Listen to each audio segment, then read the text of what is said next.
Hello, and thank you for coming out on a lovely Los Angeles evening. You are at the University of Philosophical Research, which is a pretty cool place. I can prove that very easily because Emily comes here and she brings spice cake or any number of other surprises. So thank you, Emily. My name is Greg Salyer.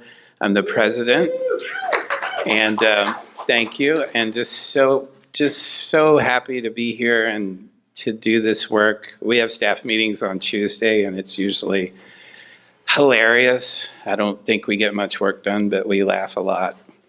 And it's just a great place to work, and I think that probably carries over. I hope it does, and you feel it too. We try to make this a free and open space for critical inquiry, but also for compassion and creativity. And we're looking forward to 2019. We've got lots of good things on tap. You'll see pretty soon the President's Class series for 2019, which includes, we do 4 series a year. The first one is going to be on power and wisdom. And again, these topics are not arbitrary. They come from our discussions. And I try to listen and form the next series based on what I'm hearing and what I'm thinking about our discussions and what I'm learning from you. So winter, 10-week series on power and wisdom. Spring, appropriately enough, will be on the meanings of love. Oh, applause for love. Thank you. Of course, Sharon. Okay. I actually taught a course once called The History of Love. It was one of the worst courses I've ever taught. So I'm hoping to redeem something here. And I think I have the right group for it. No, it was in a small liberal arts college, and the students didn't want to think about love. They just wanted to rhapsodize about love. And so, you will do better with it. In the summer, we have established 2 series now. One is Passages, which we've been doing for a while. This is great fun. We just take random passages, read them, contextualize them, talk about them, and it's great fun. We never know what's going to happen. Of course, I never know anyway with you all. And then I'm happy to say we're going to redo this series next year, Los Angeles Stories. There's just too much here to work with, especially in terms of the many meanings of Los Angeles. So we may try to have some guest speakers. There are people in the city who know far more about these issues than I do, at least in terms of urban studies and other elements of Los Angeles. So that's going to be great. And remember, we're doing Hero Camp next summer. So if you have kids or know of kids 7 to 11 who might like to discover the inner hero within, a la Joseph Campbell, we'll be doing that. All right. Well, it's the end of the world as we know it. Let's get to it. Oh, I'm sorry. I forgot one thing.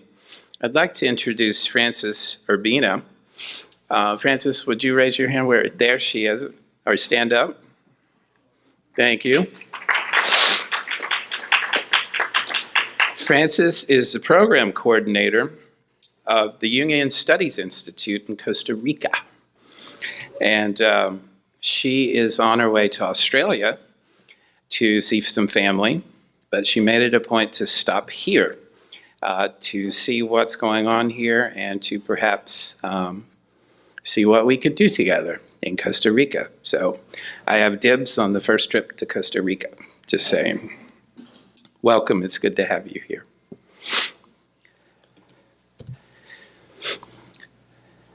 Quote, "The city burning is Los Angeles' deepest image of itself. Nathaniel West perceived that in The Day of the Locust. And at the time of the 1965 Watts riots, what struck the imagination most indelibly were the fires. For days, one could drive the Harbor Freeway and see the city on fire, just as we had always known it would be in the end. Los Angeles weather is the weather of catastrophe, of apocalypse, and just as the reliably long and bitter winters of New England determine the way life is lived there, so violence and unpredictability of the Santa Ana affect the entire quality of life in Los Angeles, accentuate its impermanence, its unreliability. The wind shows us how close to the edge we are." Many of you will recognize that quotation from the great Joan Didion, "Slouching Toward Bethlehem," which is a title that comes from an apocalyptic poem, by the way. Just so you know, in case this is your first time here, forgive me, I'm still shaking off the cold. This is what we're doing. We're basically taking a basic mythology course, as you might find in an undergraduate campus or online, and these are the modules you would use, pretty much. They might vary somewhat. And we're applying them to Los Angeles. So this is what we've come up with. I won't go over it because now we're on lecture discussion 9, and we've got a lot of material. But I would point out that what we do here is social construction of knowledge. I do some research, I share some stories with you, and then in our discussion, we create knowledge about Los Angeles in light of mythology. It's great fun, it's very interesting. I think about this stuff all the time. I hope you do too. Here's I know I've played this for you, but it's just so cool. This is the population of Los Angeles in millions, starting in 1900, which is unfortunate because the boom started a few decades before that. But you will see the fifth line down. I play this because it's one of the most important effects on Los Angeles stories. The others, the weather, the climate that we've talked about before. But watch the population on the fifth line down. Watch it grow.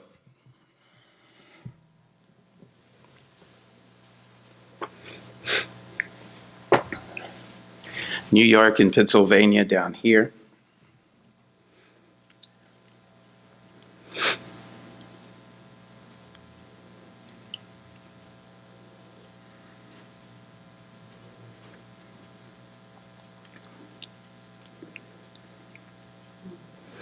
New York grew faster during a couple years, but there's nothing in American history to match that growth. Well, with that growth, where are those people coming from? They're coming from other parts of the country and the world. And that, I think, is a crucial element in what I've been calling dynamic difference. The energy and the activity of difference, with difference itself within Los Angeles, different languages, different heritages, different identities, certainly different religions, different stories. And somehow we've started to discover in our series that in itself becomes a myth.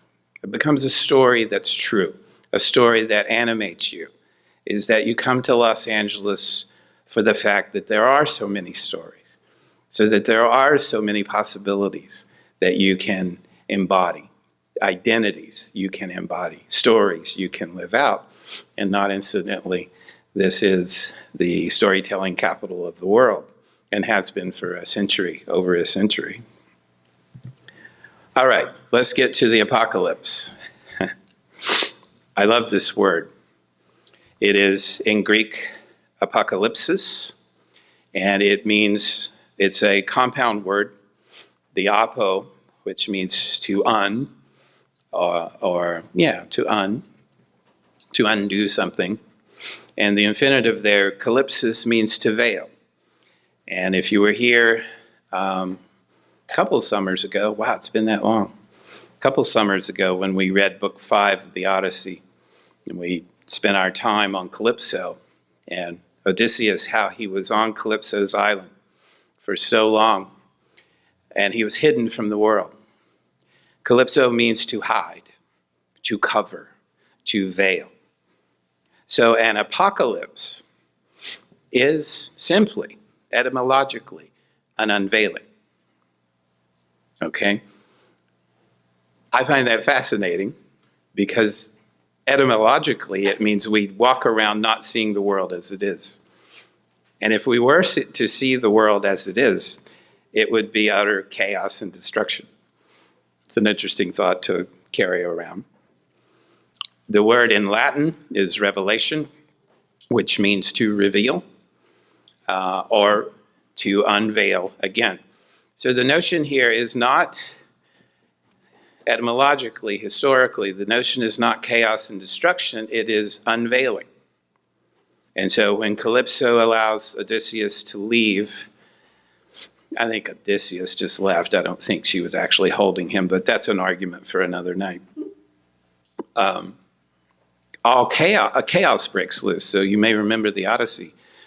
Odysseus leaves Calypso's island, Ogygia, and he stops and tells his story to Nausicaa, and then they enable him to get home. And when he gets home, it's not pleasant. It's apocalyptic. It's brutal. He goes veiled still. He presents himself as a beggar. Now, he's the king of Ithaca, but he presents himself as a beggar. And he goes into the city and he sees all the suitors waiting to marry his wife, eating up his home, his provisions. I don't want to retell the Odyssey tonight unless you want me to. That would be fun. But what happens upon the unveiling, when he is known to everyone as Odysseus, is blood and death and destruction. Even the handmaids are hung for no apparent reason. They were Penelope's handmaids. And the text is gruesome. It's very apocalyptic, as it should be. It talks about blood up to the ankles in his house. This is the unveiling. Another Greek word, eschatos, means last things. And so there's a whole discipline, especially a theological discipline, but not just a theological discipline, called eschatology, the study of last things. We are interested in last things. The Hebrew Bible has the day of Yahweh, among other apocalyptic texts, just to give you a flavor of it, where Daniel has a dream, the prophet Daniel, and he says this: I saw in my vision by night the four winds of heaven stirring up the great sea, and four great beasts came up out of the sea, different from one another. The first was like a lion and had eagle's wings. Then as I watched, its wings were plucked off, and it was lifted up from the ground and made to stand on 2 feet like a human being, and a human mind was given to it. Sounds like a good plot for a film. And of course, we know the book of Revelation, which in Greek in the New Testament is called Apocalypse. That's its name. And in Latin, it comes across as Revelation. Then I saw another portent in heaven, great and amazing, 7 angels with 7 plagues, which are the last, for with them the wrath of God is ended. And I saw what appeared to be a sea of glass mixed with fire, and those who had conquered the beast and its image, and the number of its name, standing beside the sea of glass, with harps of God in their hands, and they sing the song of Moses, the servant of God, the song of the Lamb. The Indian subcontinent, the Hinduism, has an apocalyptic age called the Age of Kali. All kings occupying the earth in the Kali age will be wanting in tranquility, strong in anger, taking pleasure at all times in lying and dishonesty, inflicting death on women, children, and cows, prone to take the paltry possessions of others with character that is mostly poor, rising to power and soon falling. They will be short-lived, ambitious, of little virtue and greedy. People will follow the customs of others and be adulterated with them. Peculiar, undisciplined barbarians will be vigorously supported by the rulers. Because they go on living with perversion, they will be ruined. Money alone will confer nobility. That's so unrelated to ours. The Hopi, among other Native American peoples, have an apocalypse myth, an end of the world myth, an eschatological myth, we might say, about the fifth world. The United States will be destroyed. They believe we're in the fourth world. The fifth world will involve the United States being destroyed, land and its people by atomic bombs and radioactivity. Only the Hopi and their homeland will be preserved as an oasis in which the refugees will live. There's the Norse, there's Ragnarok, which I'm sure you're familiar with for other reasons that I won't read.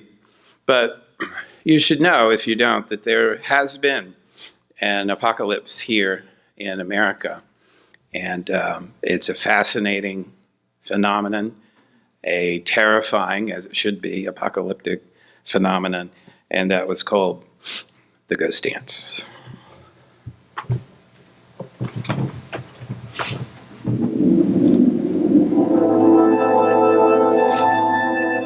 By 1890, no Indian people anywhere in the West lived freely on their own land. And even the reservations on which they struggled to survive were being broken up under the Dawes Act. Congress had cut appropriations. Rations were drastically reduced. There were deadly epidemics of measles, influenza, whooping cough. On the Standing Rock Reservation in North Dakota, the Lakota medicine man Sitting Bull was living quietly in his cabin. He was still regarded with respect by those Lakotas who remembered the eerie accuracy of his visions during the days when they had fought Custer. But the Lakota were divided now as they struggled to come to terms with the white man's world. And Sitting Bull had had another, more disturbing vision. This one told him that the worst fate that could befall a Lakota awaited him: to die at the hands of his own people.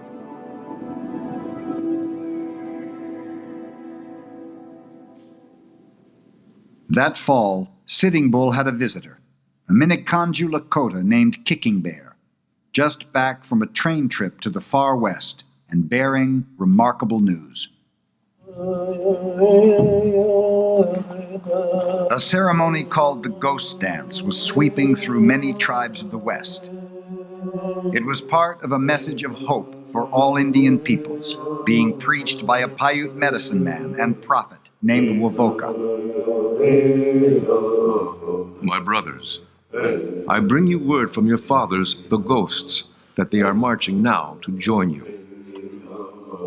Led by the Messiah, who came once to live on earth with the white man, but was killed by them.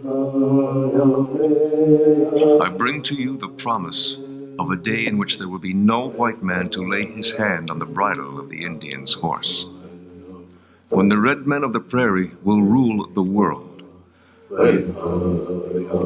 Wovoka. Wovoka's gospel of salvation was filled with Christian as well as Indian elements. Men and women were first to purify themselves and forswear alcohol and violence. Then they were to dance in a large circle, chanting and appealing to the spirits of their ancestors. When they did, Wovoka promised, the whites would vanish, the buffalo would cover the earth again. The ghost dance, I think, was a desperate prayer.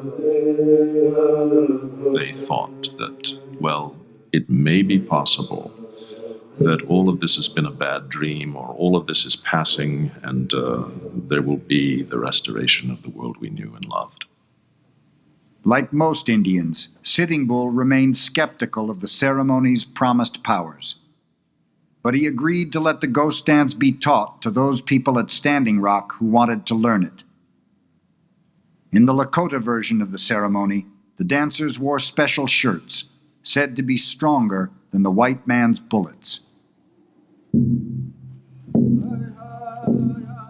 The people wearing the sacred shirts and feathers now formed a ring. We boys were in it, all joined hands. Everyone was respectful and quiet, expecting something wonderful to happen. The leaders beat time and sang as the people danced, going round to the left in a sideways step.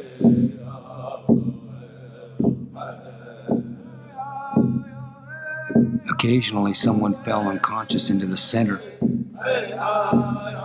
As each one came to, she or he slowly sat up and looked about, bewildered, and then began wailing inconsolably.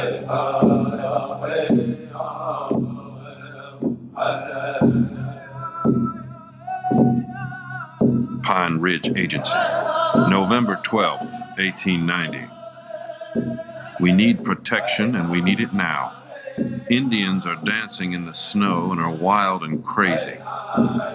The leaders should be arrested and confined at some military post until the matter is quieted, and this should be done at once. Daniel F. Royer. Indeed, this was an apocalypse that was visited upon Native people over and over again on this continent and other continents, and in various forms, whether through disease or massacre. This, in fact, ends with the massacre at Wounded Knee. Sitting Bull is killed in the process. As the guns go off, Sitting Bull's horse rears up and begins pawing at the air. And some of the Lakota say he's ghost dancing. I happened to see a ghost dance shirt, and it is riddled with bullet holes. And I saw it at the Kelvin Grove Museum in Glasgow, Scotland, of all places, which gives you a sense of the commerce of indigenous property, among other things. So I like what Scott Momaday said there, and if you don't know Scott Momaday and would like to learn about Native American life and thought, he's a good place to start, although he's pretty difficult. The Dean of Native American Writers wrote some wonderful books that, including a great novel that involves Los Angeles. Anyway, you hear it here, you heard it in the text that I read from the other cultures, is what this is about is some sort of prayer, is some sort of wild hope, because the present time is hopeless. We've done everything we can. We've tried everything else. The only way the world will get better in apocalyptic ideation is for it to end. And of course, that means that the present structures must be destroyed. Not only physical structures, but cultural ideologies. And so in Wovoka's vision of the ghost dance, which started in Nevada, by the way, and had different incarnations, but it was all over Native America in the 19th century, which is why it scared the shit out of so many white people. It was really happening. It was a thing. In his vision, what happens is the wave of earth, and this is pretty much unheard of in world mythology, is that a wave of earth, not water, not fire, but a wave of earth would come and just flatten everything in the plains and, in the continent. The native people, regardless of their tribe, would be lifted up as the wave came through, and then they and the buffalo for the plains tribes that had been killed would be lifted back down with them. And you see what this is about. And it's the same thing in the Gospel of the Apocalypse of John, It's about starting over. It's wiping the slate. And who hasn't felt that? Who hasn't felt that personally? That I need to wipe the slate. I need to start anew. And certainly culturally. And again, I'm sorry this is not more relevant tonight, this notion of apocalypse and wanting to wipe the slate clean. But this sense that the present structures must be destroyed because they're killing us and we will not last. And hope lies in an uncertain future because of this utterly failed past. It's a unique time. It's a unique ideology. It's very powerful. As you can see, it scared the hell out of white people, including especially the soldiers. This is about humanity's relationship to time needing to be reconfigured. Now, this is different in native cultures, but we know it best in Western cultures because we are creatures of time. We live in a culture of time. Well, I don't want to get off on that. We could be here for hours. But you know this. You know, oh, that was a little pun there, wasn't it? I just got that. Thank you. Okay. You know this apocalyptic vision. Joan Didion knew it. I'm sure you've heard it. You've heard it because it's a myth that's still alive in our culture. Yeats, who came to Los Angeles, by the way. Turning and turning in the widening gyre, the falcon cannot hear the falconer. Things fall apart. The center cannot hold. Mere anarchy is loosed upon the world. The blood-dimmed tide is loosed, and everywhere the ceremony of innocence is drowned. The best lack all conviction. The worst are full of passionate intensity. Surely some revelation is at hand. Surely the second coming is at hand. The second coming, hardly are those words out when a vast image out of Spiritus Mundi, the spirit of the world, troubles my sight. Somewhere in the sands of the desert, the shape with a lion body and the head of a man, a gaze blank and pitiless as the sun is moving its slow thighs, while all about it reel shadows of the indignant desert birds. The darkness drops again, but now I know that 20 centuries of stony sleep were vexed to nightmare by a rocking cradle. And what rough beast, its hour come round at last, slouches toward Bethlehem, waiting to be born. Damn, that is good stuff. What about Los Angeles? Do we know anything about the apocalypse or apocalyptic ideation? The Los Angeles Times in 1934 wrote this, our beloved Los Angeles Times. No place on earth offers greater security to life and greater freedom from natural disasters than Southern California. So what I'm going to do now is take you through a little bit of Mike Davis's Ecology of Fear, which is, well, it's very different from what we've been reading. It's, I think I mentioned last time, it's kind of an answer, in part at least, to Rainer Banham's For the Architecture of Four Ecologies, where Banham loves everything about Los Angeles, including the freeways, and thinks they're sacred space. I'm not sure he's wrong. But Mike Davis is going to bring his neo-Marxist knife to Banham and cut it apart. And so he calls his book The Ecology of Fear. And these are some of his, they're not chapter titles, but they're subheadings within the chapters. And you'll see he can turn a phrase. He calls Los Angeles an apocalypse theme park, which is, again, not wrong, given everything else we've talked about this being an unreal city, a city made of hyper-reality. This is from Mike Davis. For some unlucky souls, disaster has been a relentless Job-like ordeal. Los Angeles firefighter Scott Miller, for example, was shot in the face in the 1992 riots while riding in his fire truck. He spent months in the hospital and was dismissed from the fire department due to a disability. 2 years later, his Granada Hills home was wrecked in the Northridge earthquake. Then in early 1996, his new home in Ventura County was destroyed by fire. Welcome to Los Angeles. He calls it, also, he has another subtitle called, I won't be able to pronounce this, Deep Mediterraneanity. And remember this, we talked about this in the Playsmiths discussion, how the first impressions made upon visitors, to European visitors, Euro-American visitors to Los Angeles, and this was taken up by the boosters, was that this was a new Italy. This was the Mediterranean of the United States.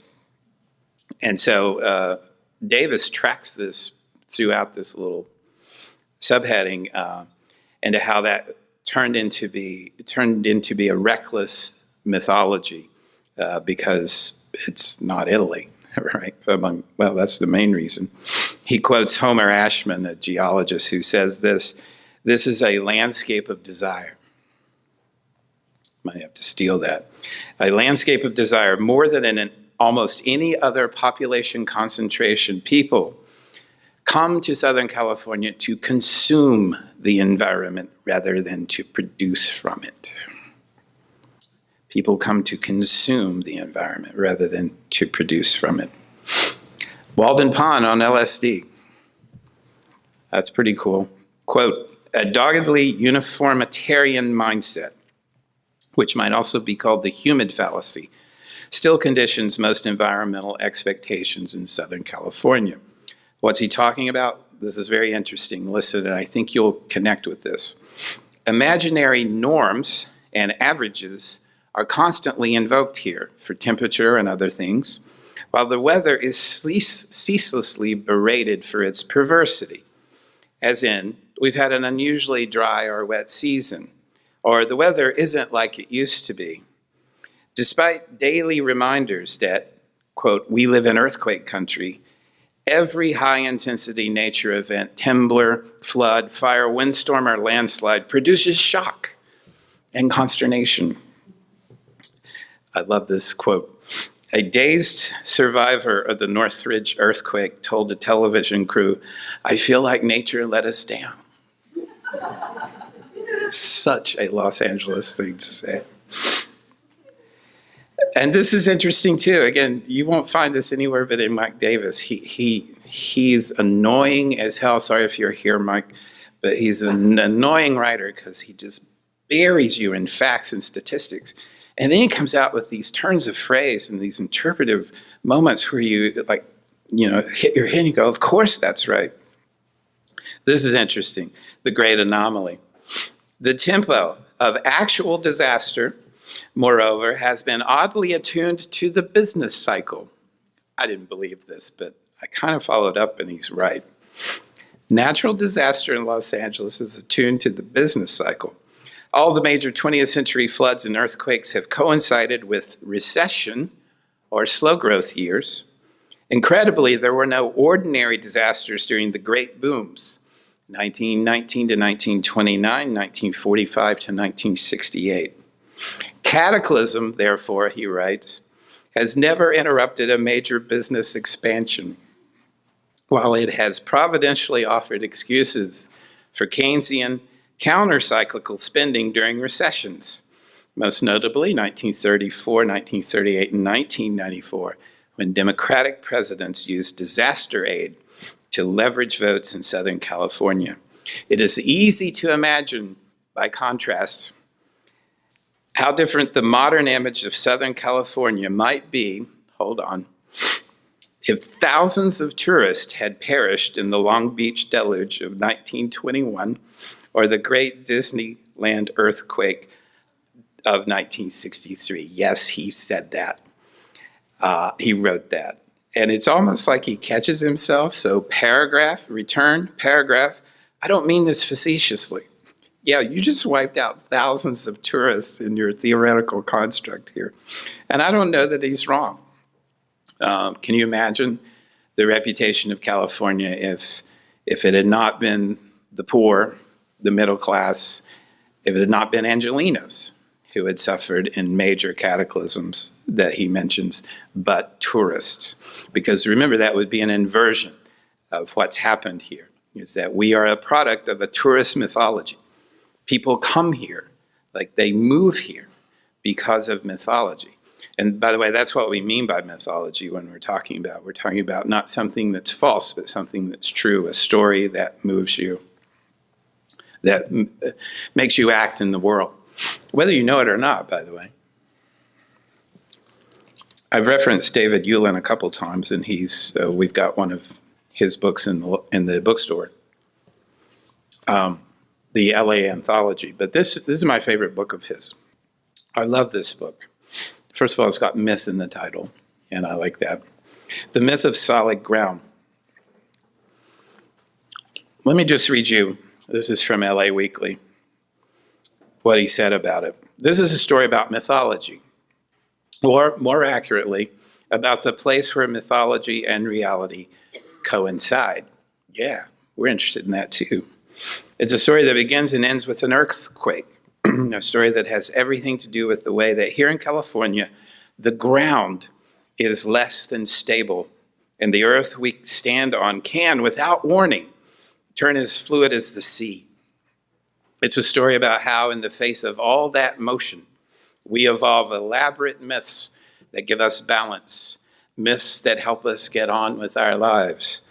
Some of these myths are talismanic, like our endless talk of Northridge, the way we can't let go of the long, drawn-out seconds of the practical, like the incantatory ritual of putting bottled water in our car trunks or emergency money by the door. As with most stories, there are two sides to this one, which, for want of a better frame of reference, we may think of as science and faith. But for all their differences, both are after the same elusive something, which is to explain the shaking of the earth in terms of a mythology by which it may finally make a kind of sense. And again, I recommend the book. He goes into it in great detail, and it's an interesting problem for science because it's geology and seismology is a measure of something that doesn't fit into our time scales. It's extra-human time scale that you're dealing with. And so we just learned in the whole history of the world, we just learned about earthquakes. And so we don't have any past data. We have data that's maybe 100, maybe 150 years old, and that's based on anecdotal evidence. So we don't know anything, which is, you may pick up on that sometimes when you're reading about earthquakes. And, well, you should prepare, but we really don't know. Could it be big? Oh, yes, it's going to be huge, but we really don't know. Great book. Now I'm going to move to Davis's, I think, most interesting chapter in Ecology of Fear, and it's called The Literary Destruction of Los Angeles. And just so you know, we should refresh, by literary he means artistic, so he's including film. We should refresh ourselves on just what he's talking about. So here's a little bit from a film about the destruction of Los Angeles.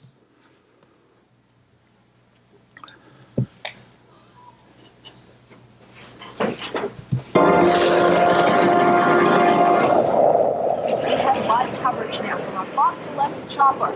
Are you there, Bart? Yes, I'm here. These tornadoes are forming so fast. What? Oh my gosh. Lisa, are you getting this on camera? That this tornado just came and erased the Hollywood sign is gone.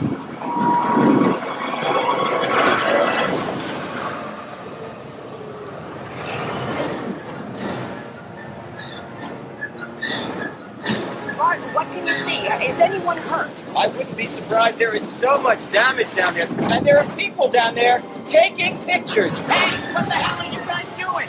Go for cover! You can't stay here! Get out of here! What you're seeing are two actual tornadoes striking Los Angeles International Airport. Wait, it looks like they joined and formed one large tornado. Tommy! Oh my God!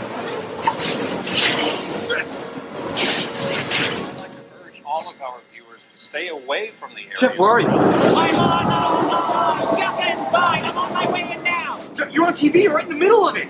God! Oh my God!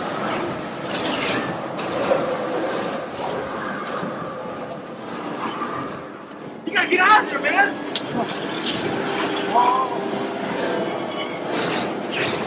That bus just got dropped on top of that Porsche. Oh my God, I hope no one was in that car. If you look over there behind me, that's a tornado.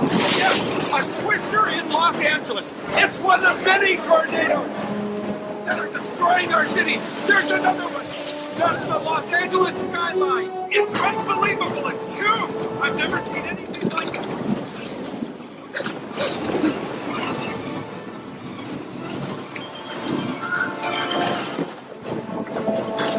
What's happening? It looks like some sort of huge, horrific, terrifying nightmare. Only this is the real thing.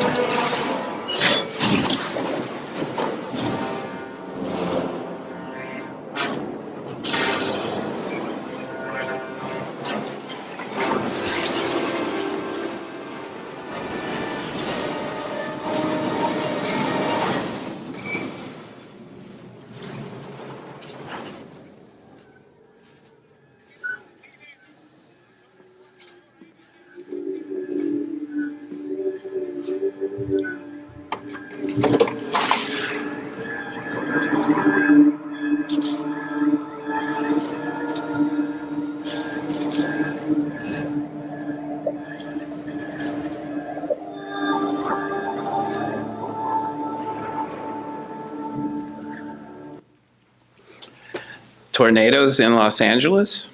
Yes, that actually happens. It's documented by Mike Davis, of course. But what about sharknadoes? Groans about shark? Emily, your face. I was okay. I thought it was pretty cool. Sharknado. Come on. By the way, have you seen this film? Does anybody want to admit to have seen it? I've seen it. There are sharks in a tornado. And they land in Los Angeles. Okay. By the way, I skipped Mike Davis's longest chapter for interest of time, but if you want to read it, it's about the many, many dozens of ways you can die in Los Angeles from animals, insects, and other life. Not human life. I don't know why he got so interested in that, but the longest chapter of all. Mountain lions, snakes, who knows, sharks, and a tornado. So again, Davis is really interested in this, and I want to share with his research with you because he did the work on this. Major feature, the destruction of Los Angeles is a major feature of 138 films or novels from 1900 to 1996. Now, he's writing this in 1996, so we've got another, 22 years of destruction that we're not even going to be able to talk about. He calls it Doom City. Quote, "No other city seems to excite such dark rapture. The tidal waves, killer bees, H-bombs, and viruses that occasionally annihilate Seattle, Houston, Chicago, or San Francisco produce a different kind of frisson, an enjoyment edged with horror and awe. Indeed, as one goes back further in the history of the urban disaster genre, which he does in the book, he goes all the way back to London. The ghost of the romantic sublime, beauty in the arms of terror, reappears. The destruction of London was imagined as a horrifying spectacle, equivalent to the death of Western civilization itself. The obliteration of Los Angeles, by contrast, is often depicted as, or at least secretly experienced as, a victory for civilization."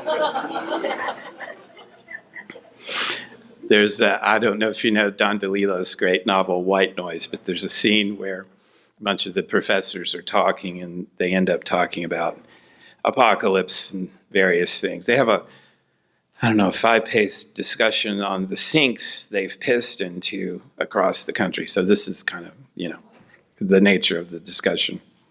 But one of the professors says that Los Angeles must be the first to go because the invention of the idea of lifestyle here in Los Angeles, it itself determines and warrants our doom. The invention of the term lifestyle. So again, in case you were wondering, here's how Los Angeles has been destroyed in terms of the genre of the destruction, according to Mike Davis. And he sees these patterns here, and I don't doubt him because he is a meticulous researcher. We were destroyed by hordes, generally 1900 to 1940. You might see that as racially tinged, by the way. Romantic disaster. What is that? 1920 to 1930s. Cult catastrophe. 1930s to the 1950s. The bomb, of course, 1940 to the 80s. Eco-catastrophe, 1960 to the 80s. Cinematic disaster, 1970s. Armageddon, 1980. And you're probably seeing some resonance here with cultural phenomena at the time. For example, Armageddon, that would coincide with a book that some of you may actually know called The Late Great Planet Earth. Yes. You know it, Wendy? Yes. Hal Lindsey. How we're all going to die because of our sins.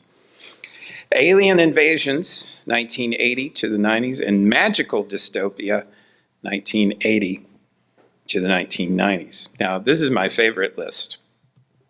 The means of destruction. Again, Mike Davis is a meticulous researcher. Nukes 49 times, earthquakes 28, hordes 10, monsters 10, pollution 7, gangs or terrorism 6, floods 6, plagues 5, comets, tsunami 5, cults 3. But here's the interesting list on the right side. Each of these has just one or two. Volcanoes. Okay. Yeah. Firestorms. Okay, I think we're in touch with that. Drought, blizzard, the devil, the freeway. Yeah. A riot, fog, us, not San Francisco. A slide, Bermuda grass, right? Beware the Bermuda grass. Global warming. Sandstorm and quote everything. How appropriate. This is a photo from Kirk McCoy, 1992, of the Los Angeles Times. And this is, again, Mike Davis. The abiding hysteria of Los Angeles disaster fiction, and perhaps all of disaster fiction, the urge to strike out and destroy, to wipe out an entire city and untold thousands of its inhabitants, is rooted in racial anxiety. From the earliest 19th century examples of the literary destruction of London and New York to the latest survivalist fantasies about Los Angeles, white fear of the dark races lies at the heart of such visions, with the sardonic critique of cults and fringe groups coming in a distant second. And it is this obsession, far more than anxieties about earthquakes or nuclear weapons, that leads us back to the real Los Angeles, as well as to the deepest animating fears of our culture. And so, what does this mean? Apocalypse myths of Los Angeles. Well, we have the mythological means of production. That's a Marxist term. It means you have power because you can create knowledge. And the means of production, the ends of production of what we're creating here is stories. And so it makes a certain kind of sense that we would imagine our own disaster repeatedly and in ever more ridiculous and terrifying ways, from Sharknado to the Battle of Los Angeles. and Independence Day. We own the means of production in the city. And so, if only for material reasons that we don't want to do a off-location shoot, we'll destroy this city because we can. It's just right here. We've talked a lot about liminality in our discussions, and it comes into play here as well. We talked about being west of the West, invoking Theodore Roosevelt's phrase about Los Angeles as a place on the edge, beyond the edge, in fact, and in some other realm. The apocalyptic is a liminal reality. You are quite on the edge. You're on the edge of one time and about to emerge on the other side into a new time. And that's a unique feeling. It's not a happy feeling necessarily, but it is a feeling that can induce hope. And so, well, I'm going to talk about that in a minute. Los Angeles is full of fear and hope. Fear and hope. In almost equal relation, I would say. We talked about the dynamic differences. Anytime you put so much difference in one space, there is a potential for explosion of one kind or another, whether it's overcrowding, the use of resources, or something like a riot where the tensions boil over for various reasons, some justified, some not justified. There's just too many people in one place, and things can happen that way. At the same time, as we've seen all along, this dynamic difference is the source of immense creativity and innovation. And we'll talk about that a little bit in the last discussion next week, Future Myths of Los Angeles. We live real apocalypses all the time. We just went through one, and we live in an unreal city. We live in a city that's basically a film set. We've talked about this before too. It is, the difference between the two is a blurred one. The difference between the film set of Los Angeles and the real Los Angeles evokes Jean Baudrillard's notion of simulacra and simulation, that we live in hyper reality, that we live in the storytelling center of the world, and that storytelling's going on all around us, and not just outside of us, but within us and among us. And then I've given you this quote a couple times. I'm going to give it to you again tonight because it's perfect. I think it's the best description of Los Angeles and the mythologies of Los Angeles that I've read, and it just came out recently in an article in GQ. But I want you to hear it again because it's especially apt for tonight. Los Angeles is less of a region than a weather system, less of a city than a county, less of a metropolis than an 88-city nation-state. Canyons burn, slopes slide. We're a megalopolis of cement, of roads that threaten to rupture beneath our feet. There's no safety net if you're not rich. People slip through the cracks constantly. It took me 3.5 years to figure out one thing, and perhaps the only thing I know for certain about Los Angeles.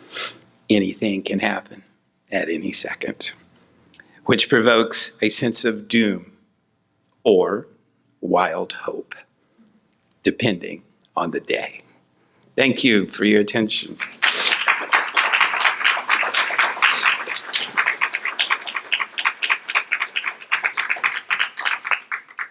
All right. How you feeling? Yeah. Hey, Simon. It is by Rosecrans Baldwin. Rosecrans, do you mind? What's the title? I actually can't.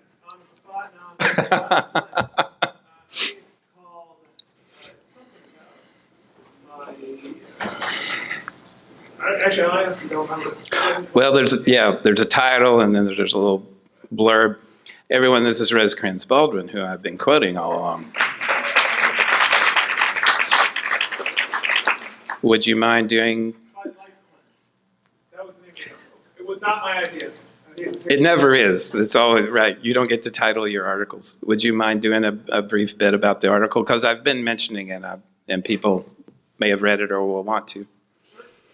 It is just, I'm a journalist, an author, and the magazine editor said, we think that we should do a story about whatever is the present new age in Los Angeles. We think there is one because we see all of these ponchos being sold in Urban Outfitters, and it seems to be a style thing, and there's substance to it. So they told me to spend 4 weeks trying everything that was at all new aging in Los Angeles. And so from juice cleanses to alien religions to learning how to speak to bushes. And anyway, there's an account of those 4 weeks. And unfortunately, it led me to very much darker areas of people kind of abuse programs. But thank you. Well worth the read.